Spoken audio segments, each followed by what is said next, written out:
estamos aqui em Guarujá, na verdade, Vicente de Carvalho, no ponto oficial de coleta de pneus.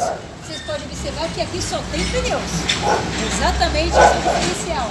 Nós estamos aqui apresentando a todos o projeto EcoFault, a logística reversa do asfalto ecológico, que tem como objetivo de conscientizar todos os lojistas e comerciantes sobre o descarte correto dos pneus.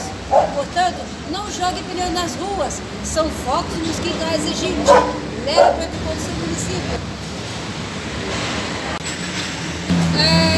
Nós estamos numa área litorânea, aqui na Baixada Santista, no litoral de São Paulo, e não raro nós vemos pneus descartados em praias, em áreas de mananciais como mangues, e isso tem um impacto absurdo, tanto na fauna quanto na flora, né? Então é muito necessário que a gente faça o pós-consumo desses materiais, desses pneus, de uma maneira ambientalmente adequada, sempre buscando um ecoponto, ou um ponto de armazenamento temporário que faça essa destinação ambientalmente adequada. O que seria uma destinação adequada?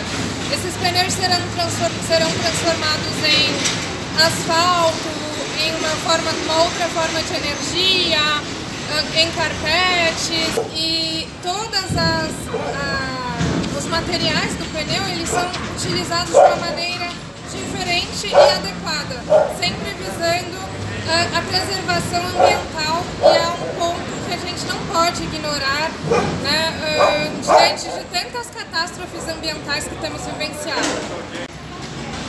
Estamos aqui em parceria com a EcoFault, num dos ecopontos aqui do município, tá bom? Um programa e uma atividade, uma iniciativa de extrema importância para o município, não só para o município, mas para o estado, para a nação e para o mundo. Coleta seletiva é importante, a destinação correta de pneumáticos, de todos os tipos de materiais, aí, resíduos de atividades industriais, construção civil, tudo aquilo que for reciclado é extremamente importante. A existência e a adaptação de pontos como este ao longo do município é uma prática que a gente vem desenvolvendo e pretende expandir em parceria com instituições e organizações como a EcoFault, tá bom?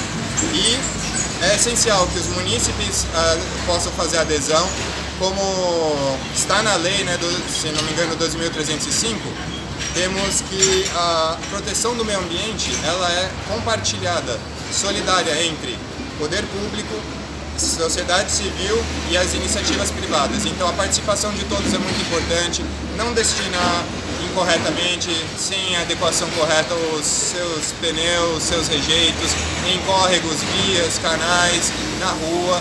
Isso aí é uma postura e uma prática do passado que a gente quer abandonar e adotar agora esse modelo organizado, ambientalmente adequado e correto. A Prefeitura do Guarujá, a gente agradece muito a iniciativa da EcoFault e as demais na preservação do meio ambiente.